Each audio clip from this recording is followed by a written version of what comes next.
Good morning, students.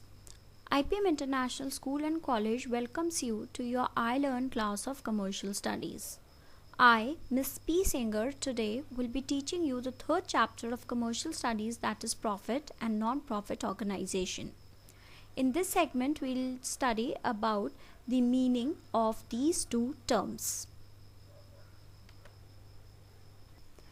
Now, in this slide, you can see pictures of number of stores and shop.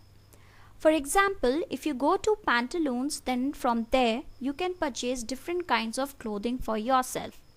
Similarly, if you go to Reliance Digital, from there you can purchase different kinds of electronic items for yourself. In another case, if you go to a grocery shop or to a supermarket, from there you can purchase goods of essentials for yourself. Now, by going through all these examples, you think and tell that what are the two main economic activities which are being conducted over here. So, two main economic activities which are being conducted over here are the purchase and selling of goods and services. So, as a consumer, you are going to Pantaloons to purchase clothing, and the shopkeeper or a salesperson who is there in the Pantaloons, he is selling you those clothing items to you. Now you think and tell that why he is selling those clothing items to you. The answer is because he wants to earn money. Another question, why you are purchasing clothing for yourself? The answer is you are purchasing clothing items for yourself in order to satisfy your human wants. So I hope you have understood the meaning of profit organization. So a profit-seeking organization is engaged in different kind of economic activities like production, purchase, and sale of goods and services on regular basis. Now remember, whenever we are talking about a business, that is supposed to be done on regular basis. Second point, their main aim is to earn money by satisfying human wants. For example, a grocery shop, sugar mill, a truck company, etc. And beside this, we have seen several other examples in the previous slide, which are the examples of a profit-seeking organization. Now let's move to the next slide. Now in this slide, we can again see number of pictures. Now these pictures are the example of different kind of organizations which aim at providing overall welfare to the society. So let's take an example of the first picture, that is a picture of PM CARES.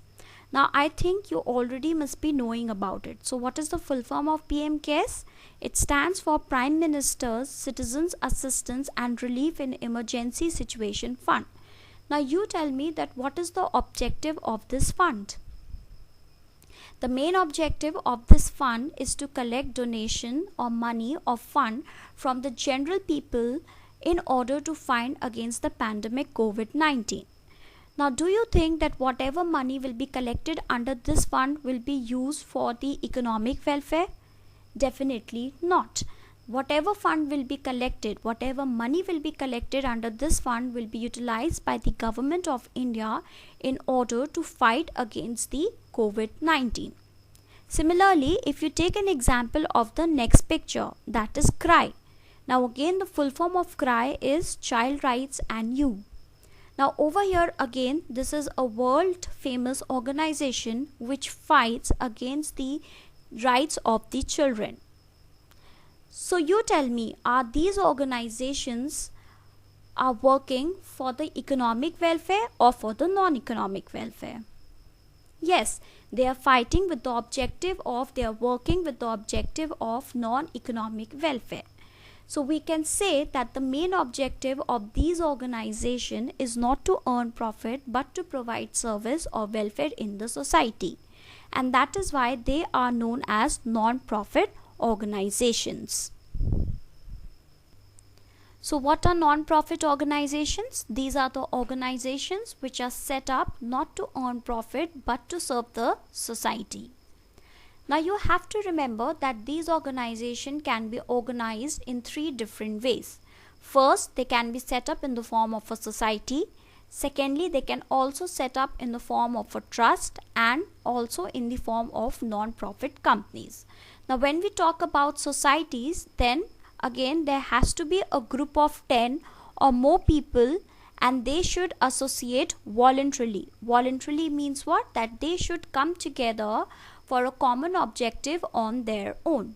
And it is compulsory for these societies to be registered under the Cooperative Societies Act of 1912. Similarly, if we talk about trust, then again they are supposed to be compulsorily registered under the Indian Trust Act.